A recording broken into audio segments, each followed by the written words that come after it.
Hello student, ध्यान बेटे back to channel Siraj Sheikh डेट इन्वेस्टमेंट अकाउंटिंग का लेक्चर नंबर 6 होगा। इसमें हम कवर करेंगे नए point of investment accounting. Start करेंगे आज।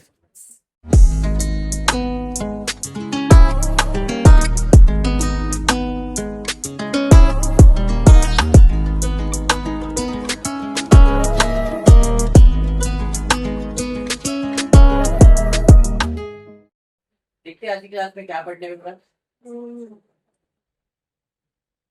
New point in today's class is interest payable 3 month quarterly जिसे interest is payable on 1st April, 1st July, 1st October, 1st Jan। अब तक जितने भी सामने इंटरेस्ट 2 ही बार आता था, चाहे वो अक्टूबर होता था, सितंबर, कभी भी तो इंटरेस्ट की दीवार सिर्फ 2 बार बनती। आज इंटरेस्ट 1st अप्रैल, 1st जुलाई, 1st अक्टूबर, 1st जैन 4 बार बनने वाले। तो इंटरेस्ट का कैलकुलेशन ज्यादा होने, ठीक है, थोड़ा सा में मतलब परचेज सेल्स कम रखा है बट इंटरेस्ट का कैलकुलेशन थोड़ा ज्यादा है। ओके, चलिए देखते हैं क्या। On 1st of June 2021 mister Abhay Kumar purchase nominal value ₹1 lakh of 6% government bonds. पर ये पढ़ लिया तो गवर्नमेंट बॉन्ड का तो आपने एक बार भी करवाया नहीं। Bonds and debentures are same. Bonds का सम हो या डिबेंचर का सम हो, दोनों सेम है, क्योंकि दोनों पे अपने को जब पैसा लगाओगे तो इंटरेस्ट भी मिलने वाला है।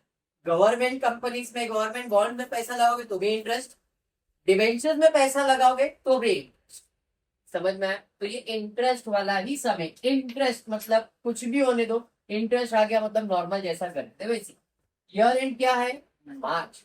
जब साल खत्म होगा मार्च में तो चालू कब होएगा? अप्रैल में। तो वर्किंग नोट के हिसाब से अप्रैल से मार्च का कैलेंडर बना दिया। कौन से ईयर का है? 2022, मतलब 21-22 का साल है आपका। अरे बराबर, ये समझ गया। अब इंटरेस्ट कब कब मिलने वाला है आपको? 1st अप्रैल, 1st जुलाई, 1st अक्टूबर, 1st जैन। 1st अप्रैल पे एक दीवार बनाए, उसके बाद 1st जुलाई, जुलाई पे एक दीवार बना दिया। 1st सितंबर ये ना तो अक्टूबर है, 1st अक्टूबर है तो 1st अक्टूबर पे दीवार बना दिया। 1st जनवरी। अरे ये समझा क्या? क्या ईयर के स्टार्ट में इंटरेस्ट है? देखो ईयर के स्टार्ट पे दीवार है नहीं?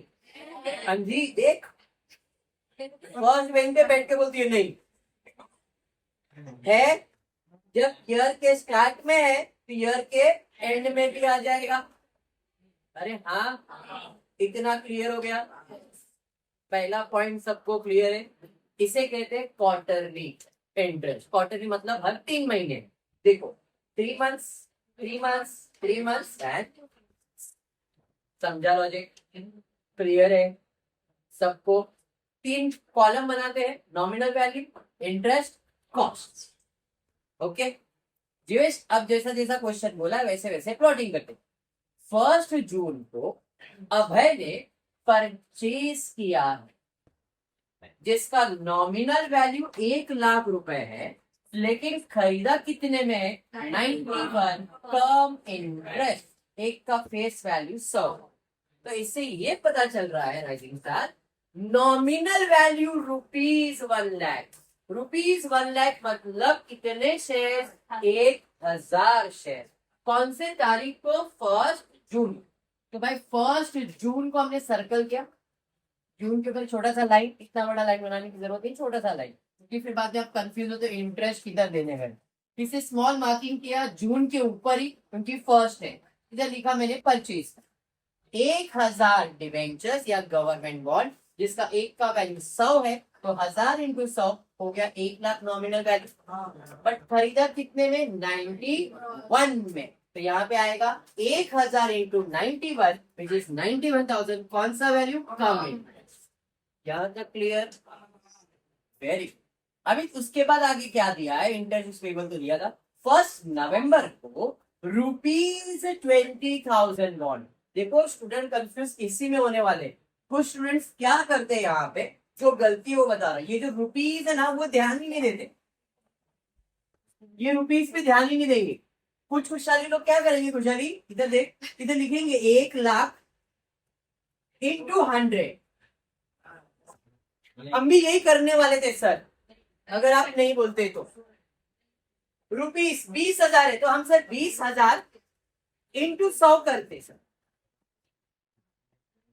देखो यही गलती सम तुमको ऐसा फुल कॉन्फिडेंस रहेगा, अरे बहुत बार किया है, आता है, उससे ओवर कॉन्फिडेंस कहते हैं, क्योंकि यहाँ पे क्लियरली मेंशन किया है ₹20,000। रुपीस का मतलब होता है कि नंबर ऑफ शेयर्स को फेस वैल्यू से मल्टीप्लाई करके जो आंसर आया है वो है वैल्यू। क्लियर हुआ? 1,00,000 रुपए नॉमिनल वैल्यू था, 1,00,000 शेयर्स नहीं था। डिफरेंस समझ में आ गया? तो अभी भी जो अपने को दिया ₹20,000, ये क्या दिया है? ₹20,000 मुझे नॉमिनल वैल्यू दिया, उसमें मेरे शेयर 100 रुपए के है, तो इधर मैंने कितने शेयर क्या किए? बेचे हैं। कौन से तारीख को? 1 नवंबर को। भाई 1 नवंबर मतलब यहाँ पे सर्कल किया, छोटा सा लाइन निकाला, दिख गया 6। कितना? 200 बॉन्ड्स, एक का वैल्यू 100, 20,000। बट बेचा कितने में था भाई? मैंने इससे मैंने बेचा है 93 कम इंटरेस्ट, तो 200 into 93 which is 18,600 come interest. यहाँ तो क्लियर है? पक्का? इतनी आगे 1 दिसंबर को फिर से ₹10,000 बेचा है एट 100x पर बॉन्ड, बराबर है। कौन सी तारीख को? 1 दिसंबर। वापस 1 दिसंबर कितना? 10,000, तो 10,000 नहीं, 100, एक का वैल्यू 100, बराबर है। यहाँ पे आएगा 100, एक का वैल्यू 100। बेचा कितने में से? 100 में ही बेचा है। समझा? फिर क्या है?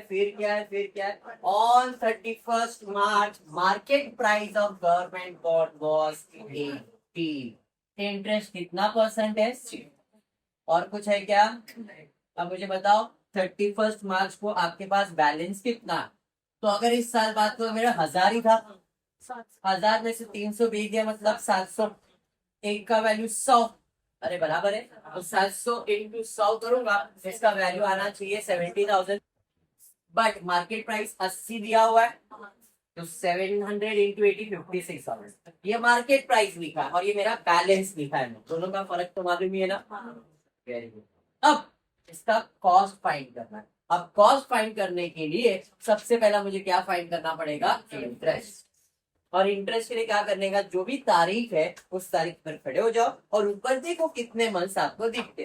तो अब जैसे मैं अप्रैल में आऊंगा कुछ भी नहीं, मई में आया कुछ नहीं, 1 जून पे आया, मैंने परचेज किया, तो जून से ऊपर अगर मैं देख रहा हूँ तो 2 मंथ्स दिख रहा है मुझे, तो ये 1,00,000 के ऊपर कितना परसेंट कैलकुलेट करना है? 6%। कितने मंथ्स के लिए? 2 मंथ्स के लिए। तो अगर आप कैलकुलेट करो तो देखो 1,00,000 इंटू 6% इंटू 2 डिवाइड बाई 12, 1,000 आता है। बढ़िया, तो यहाँ पे इंटरेस्ट आएगा 1,000। अब जरा ध्यान से कैलकुलेट करना, फिर बोलो। फिर तारीख के हिसाब से आ रहा हूँ तो एक बड़ी दीवार आ गई। अब ये दीवार का मतलब क्या है कि इस तारीख को आपके अकाउंट में जितना भी बैलेंस है उस पर इंटरेस्ट मिलेगा। तो इस तारीख को आपके अकाउंट में कितना बैलेंस है? 1,00,000, बराबर है। अब 1,00,000 पे कौन से तारीख को इंटरेस्ट है? 1 जुलाई ना। 1 जुलाई का मतलब है 1, 2, 3। ये 1,00,000 के ऊपर 6% कितने मंथ्स के लिए? 3 मंथ्स के लिए। कैलकुलेट करो कितना आ रहा है? 1,500 आ रहा है। अरे समझा ये?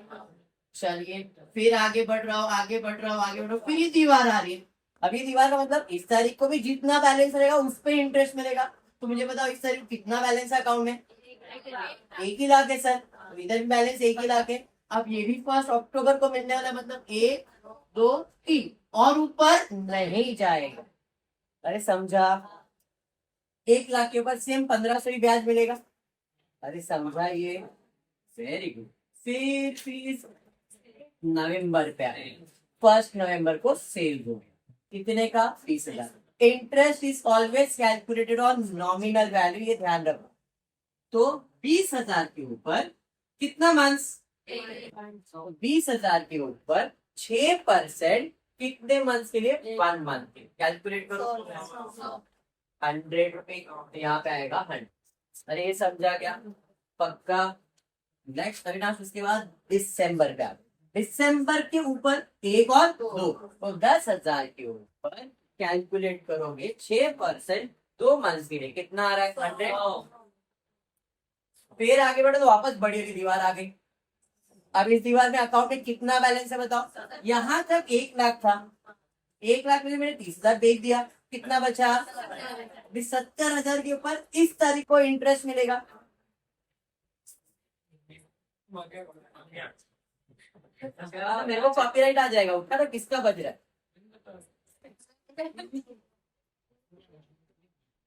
गया गया गया छोड़ो।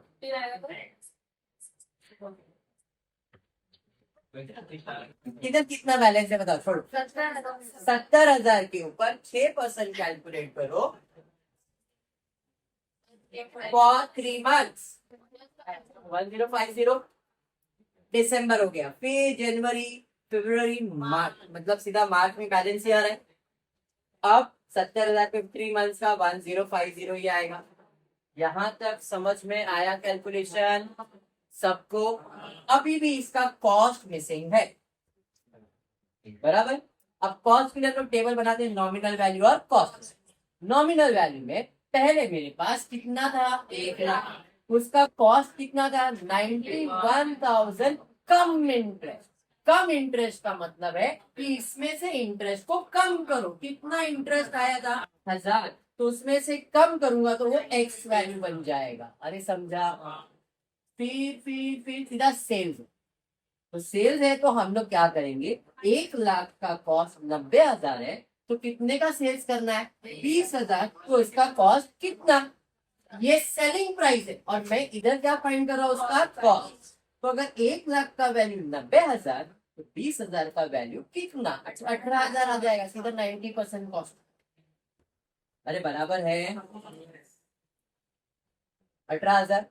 तो ये मुझे कॉस्ट प्राइस मिल गया, करना कुछ नहीं है, सेल्स किया तो माइनस करूंगा, तो 1,00,000 में से 20 जाएगा तो 80,000, 90 में से 18 जाएगा तो 72। Any doubt till here. फिर बेचना है, कितना बेचना है 10,000। अब उसका कॉस्ट मालूम है क्या आपको, नहीं।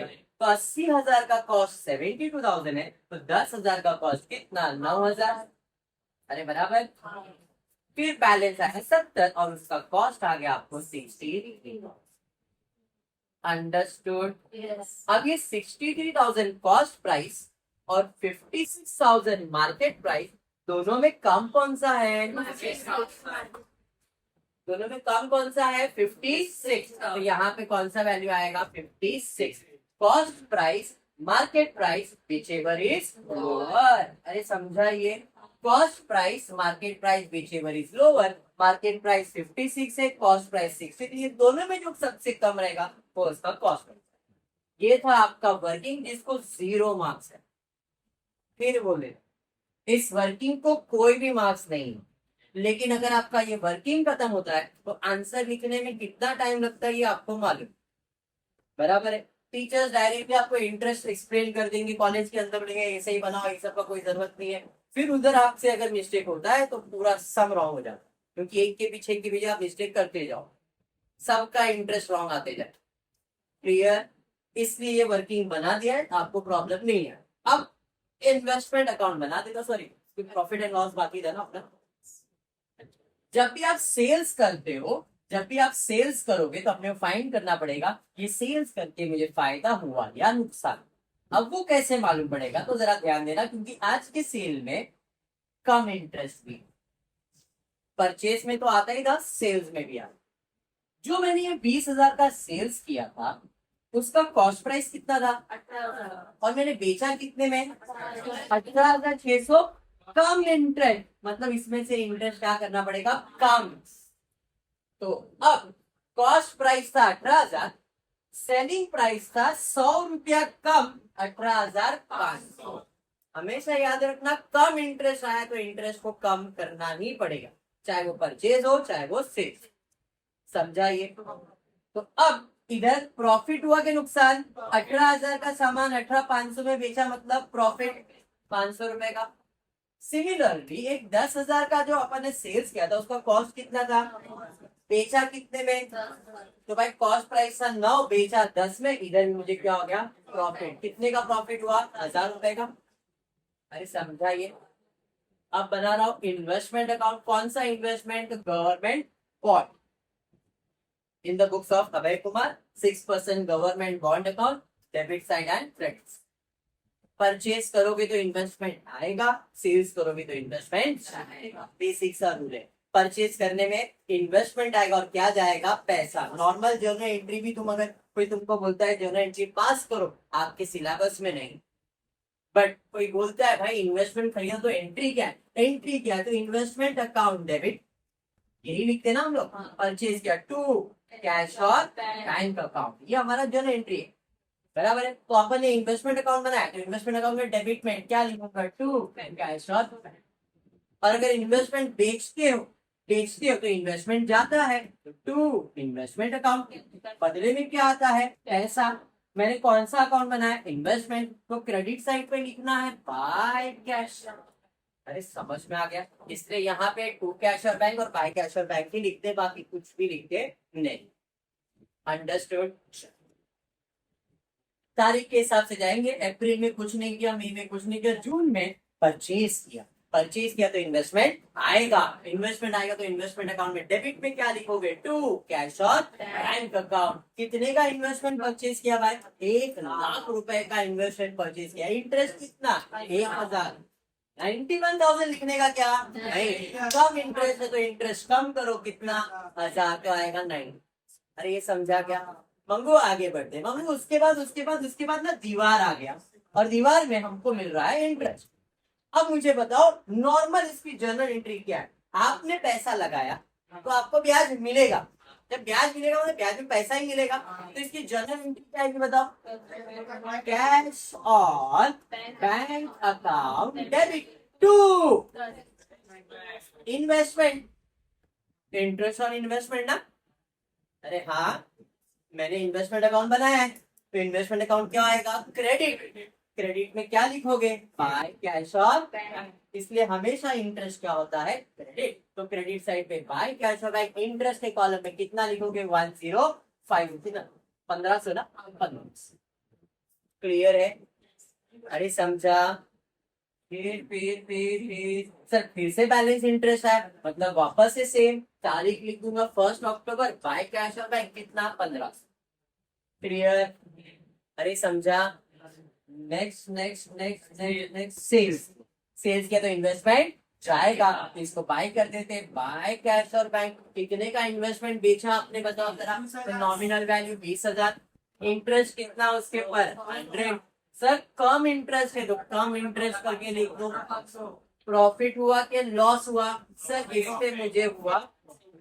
अब तुम नॉर्मल जर्नल एंट्री पास करो, इन्वेस्टमेंट की जर्नल एंट्री पास करते। बेचने की जर्नल एंट्री क्या है, बेचने की जर्नल एंट्री है पैसा आएगा और इन्वेस्टमेंट जाएगा, यही है। इन्वेस्टमेंट था कितने का, 18,500। बेचा कितने में, अरे इन्वेस्टमेंट था कितने का, 18,000। बेचा कितने में, 18,500। फायदा हुआ कि नुकसान, टू प्रॉफिट एंड कितना। अरे समझा जर्नल एंट्री, आया नहीं। अभी मैंने कंबाइंड एंट्री पास की, और अगर मैं सेपरेट एंट्री पास करता हूं तो क्या होगा, ये तो कंबाइंड एंट्री हो। कंबाइंड समझ में आ गया। अब मैं, भाई ये कौन है, भाई मंगू समझता है क्या, क्या बज रहा है, ये कंबाइंड एंट्री है। अब मैं सेपरेट एंट्री पास कर रहा हूं। इन्वेस्टमेंट बेचा, कैश और बैंक टू इन्वेस्टमेंट, ध्यान देना, एंड प्रॉफिट हुआ है investment to profit and losses. अब तुम इसमें कंफ्यूज हो जाओगे, क्यों दो एंट्री पास किया, खाली एक्सप्लेनेशन देने के लिए। ये कंबाइंड एंट्री है, कैश और बैंक अकाउंट डेबिट बनाया क्या आपने, नहीं। इन्वेस्टमेंट अकाउंट तो बनाया, क्रेडिट कितना, 18,000 होना चाहिए। प्रॉफिट एंड लॉस क्रेडिट कितना बनाया क्या आपने, प्रॉफिट एंड लॉस नहीं। तो आप इसमें होते हो कंफ्यूज, इसलिए मैंने क्या किया, तो इन्वेस्टमेंट अकाउंट बनाया, हाँ बनाया, कितना, 18,000। अरे हाँ ना, फायदा कितना होगा, 500, तो इधर 500 अरे तुम लोग को लॉजिक एक्सप्लेन कर रहा हूँ, बाकी तो तुम लोग को मालूम है कैसे करो। मैं और डेप्थ में इसलिए जा रहा हूँ कि तुम्हारा और नॉलेज बढ़े। नहीं बढ़ाने का तुम तो डायरेक्टली लिख दो, क्योंकि अपन ने 5 लेक्चर ले लिए। बराबर, छोड़ो डायरेक्ट छोड़ो। प्रॉफिट हुआ कि लॉस? प्रॉफिट हुआ कि लॉस? प्रॉफिट। जो भी प्रॉफिट होगा प्रॉफिट एंड लॉस में क्रेडिट, इन्वेस्टमेंट का अकाउंट डेबिट, बस सिंपल। मत डेप्थ में जाओ, क्योंकि तुम लोग ऐसे ही वाली, तुम लोग को डेप्थ में पढ़ाऊंगा तो मैंने बहुत ज्यादा पढ़ा दिया। प्रॉफिट होगा प्रॉफिट एंड लॉस में क्रेडिट, तो यहाँ पे क्या हो जाएगा? डेबिट। तो टू प्रॉफिट एंड लॉस 5। अरे समझा क्या? क्लियर है? अब सिंपल सा लॉजिक है, 500 इसमें से कम 500 तो 18,000 कॉस्ट भी हो जाता, बट जैसा जिसकी सोच। चल आगे नेक्स्ट। सर वापस से बेचा आपने, फिर इसको बाय कर देते। बाय कैसा? बाय कितना? 10,110। प्रॉफिट या loss? Sir profit.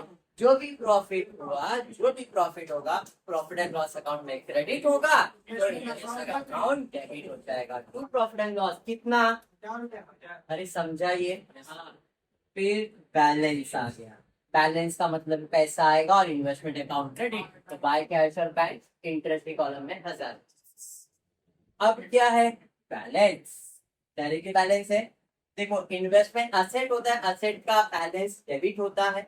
Opening balance debit और क्लोजिंग बैलेंस क्रेडिट होता है। तो ये क्लोजिंग बैलेंस है, तो बाय बैलेंस 70,050 50। क्या मेरा प्रॉब्लम टैली होएगा? नहीं होगा। क्यों नहीं होगा? बिकॉज हमने कौन सा प्राइस लिखा है? समझा क्या? अगर हम कॉस्ट प्राइस लिखेंगे तो टैली होगा, बट मार्केट प्राइस लिखेंगे तो टैली नहीं होगा। डिफरेंस आएगा। कितने का डिफरेंस आएगा? 56 और 63 में डिफरेंस कितना लग रहा है? 7,000। तो अपना बैलेंस कितना आना चाहिए? 7। लॉजिक समझा ये? चलिए देख, नॉमिनल वैल्यू हमेशा टैली हो जाएगा। 70 और 30 एंड 1,00,000 नॉमिनल वैल्यू टैली हो गया। अब कॉस्ट में यही साइड का टोटल ज्यादा है, 91,500। 91,500 माइनस करो, देखो 7,000 बैलेंस आ रहा है क्या? आप लोग के पास तो कैलकुलेटर भी है। 91,500 में से ये पूरा अमाउंट माइनस करके चेक करो, देखो आपको 7,000 आना चाहिए। मुंडी हिलाने से नहीं आएगा, करके देखो तो आएगा। 7,000 बैलेंस आया। अब ये बैलेंस को हम लोग क्या लिखेंगे? Profit and loss. अंडरस्टूड?